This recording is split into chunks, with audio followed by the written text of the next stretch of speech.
28 hari berkurung sia-sia? Peguam negara tidak hormati agung? AG dikecam, Tommy Thomas kecewa dengan Pakatan Harapan. Gempa, Parlimen sudah terbubar?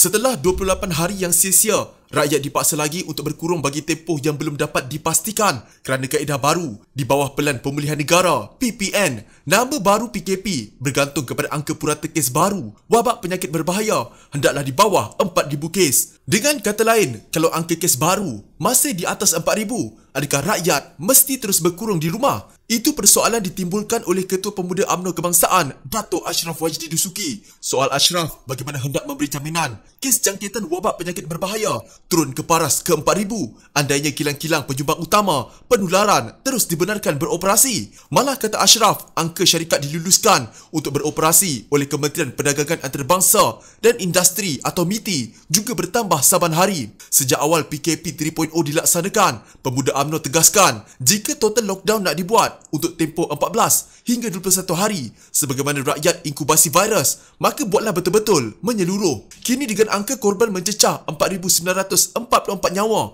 lebih 734,048 orang terjangkit, 32 juta rakyat Malaysia terseksa lebih 6 bulan lamanya dan nilai ekonomi ratusan bilion ringgit lesap secara sia-sia.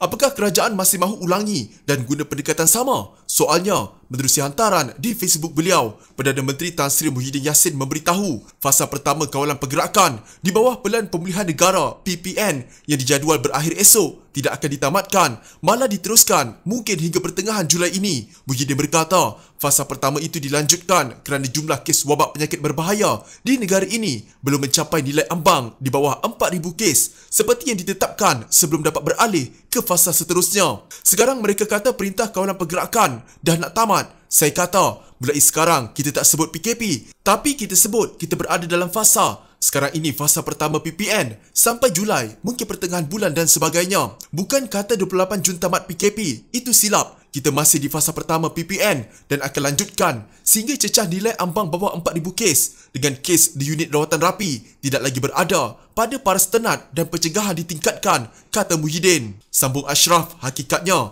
rakyat rela berkurung jika total lockdown yang betul-betul dilakukan. Di samping kerajaan wajar menyalurkan bantuan, rakyat rela berkurung tetapi kerajaan juga harus salurkan bantuan dan buatlah lockdown yang betul-betul. Bahkan tagline yang kami gunakan pada waktu itu, biarlah susah sekali bukan berkali-kali, tegasnya.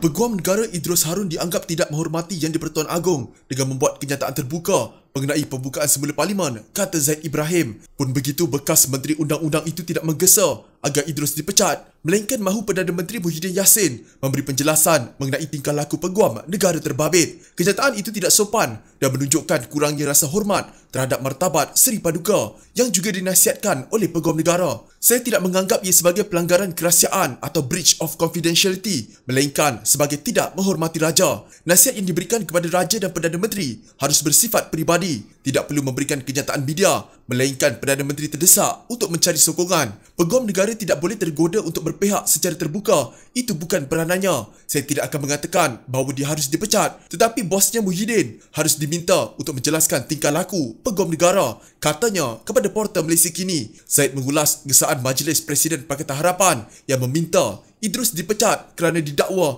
menderhaka kepada Agong dengan membuat kenyataan secara terbuka berhubung prosedur pembukaan semula Parlimen. Pakatan Harapan berkata, Peguam Negara mempunyai tanggungjawab di bawah Artikel 145(2) Perlembagaan Persekutuan untuk menasihati Agong dan Jemaah Menteri mengenai perkara berkaitan undang-undang. Bagaimanapun, kata mereka, Peguam Negara perlu melakukannya secara terus kepada Agong. Jelas sekali Peguam Negara sepatutnya memberi pandangan beliau terus kepada Yang di-Pertuan Agong serta merahsiakannya dan bukan mengumumkan pandangan beliau secara terbuka seperti yang telah dibuat ini. Maka kenyataan ini juga satu bentuk pelanggaran kerahsiaan di antara peguam dan anak guam. Dengan pelanggaran ini, dia tidak layak menjadi seorang peguam, apatah lagi menjawat jawatan Peguam Negara, kata mereka. Semalam, Peguam Negara sebelum Idrus, Tommy Thomas, turut meluahkan kekecewaannya terhadap pendirian Pakatan Harapan dengan menyatakan Peguam Negara tidak boleh dipecat hanya kerana pihak tertentu tidak bersetuju dengan pendapatnya mengenai undang-undang. Undang-undang tidak ada hitam putih mengenai perkara ini. Terdapat banyak kawasan kelabu. Ini adalah bidang perundangan yang sukar dan kompleks. Kita memasuki wilayah yang belum dijelajahi. Semua orang berhak atas pendapat mereka.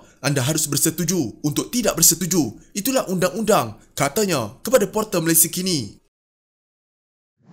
Bekas Peguam Negara Tommy Thomas meluahkan rasa kecewa berhubung gesaan Pakatan Harapan agar penggantinya Idrus Harun dipecat. Dianggap sebagai seorang pakar Perlembagaan Malaysia, Thomas berkata undang-undang yang dirujuk bagi gesaan itu adalah terbuka kepada pentafsiran. Undang-undang tidak ada hitam putih mengenai perkara ini. Terdapat banyak kawasan kelabu. Ini adalah bidang perundangan yang sukar dan kompleks. Kita memasuki wilayah yang belum dijelajahi. Semua orang berhak atas pendapat mereka. Anda harus bersetuju untuk tidak bersetuju. Itulah undang-undang. AG tidak boleh dipecat kerana ada yang tidak bersetuju dengan pendapat undang-undangnya. Harus ditegaskan bahawa pendapat undang-undang bukan bermaksud untuk menjadi popular atau mencari kepentingan, katanya kepada Portal Malaysia Kini. Terdahulu, Majlis Presiden Pakatan Harapan mendakwa Idrus derhaka kepada Yang di-Pertuan Agong dan menggesa pemecatannya sebagai Peguam Negara. Ini selepas Idrus dalam satu kenyataan terbuka berkata, Agong hanya boleh memanggil sidang parlimen atas nasihat Kabinet. Majlis Presiden Pakatan Harapan berkata, Agong dan Majlis Raja-Raja Melayu telah menitahkan bahawa parlimen harus bersidang secepat mungkin. Kata mereka, Peguam Negara mempunyai tugas perlembagaan di bawah Perkara 145/2 Perlembagaan Persekutuan untuk memberi nasihat kepada Agong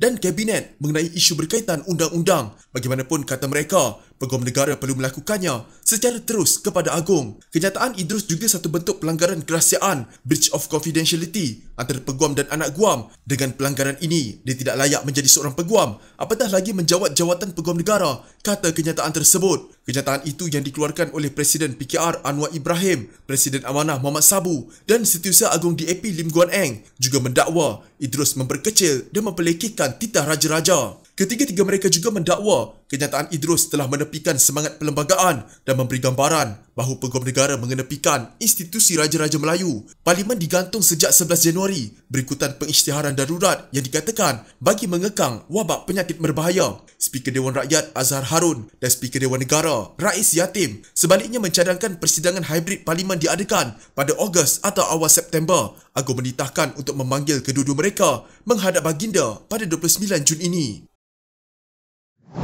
Parlimen pada dasarnya telah terbubar secara automatik setelah tidak bersidang selama 6 bulan, suatu tempoh dan penyataan yang ditetapkan oleh Perlembagaan Persekutuan. Pengamal Undang-Undang Datuk Zaid Ibrahim berkata, ini bermakna Malaysia perlu mengadakan pilihan raya umum dalam masa 60 hari. Beliau yang merupakan bekas Menteri di Jabatan Perdana Menteri, Hal Ehwal dan Undang-Undang turut menggesa Peguam Negara Tan Sri Idrus Harun memberi penjelasan mengenai perkara itu. Orang yang sepatutnya beri nasihat kepada Yang di-Pertuan Agong kepada Perdana Menteri ialah Peguam Negara, bukan Menteri Undang-Undang Datuk Seri Taqiyuddin Hassan. Peguam Negara tahu perkara diperuntukkan dalam Perlembagaan Persekutuan yang menjelaskan mengenai tempoh sidang Parlimen dan Dewan Rakyat terbubar secara automatik kalau tidak diadakan persidangan dalam masa tertentu. Saya nak tanya Peguam Negara, kalau kerajaan tidak panggil Parlimen sebelum 1 Ogos ini, bukankah Parlimen itu akan bubar secara automatik? Adakah rakyat dan negara bersedia untuk adakan PRU? Katanya menerusi rakaman video. Tegas Zaid, kenyataan Taqiyuddin bahawa Parlimen hanya akan kembali bersidang selepas darurat berakhir 1 Ogos ini adalah tidak betul. Katanya pandangan menteri itu sangat mengelirukan kerana Parlimen boleh bersidang dari dulu lagi walaupun kerajaan isytiharkan darurat.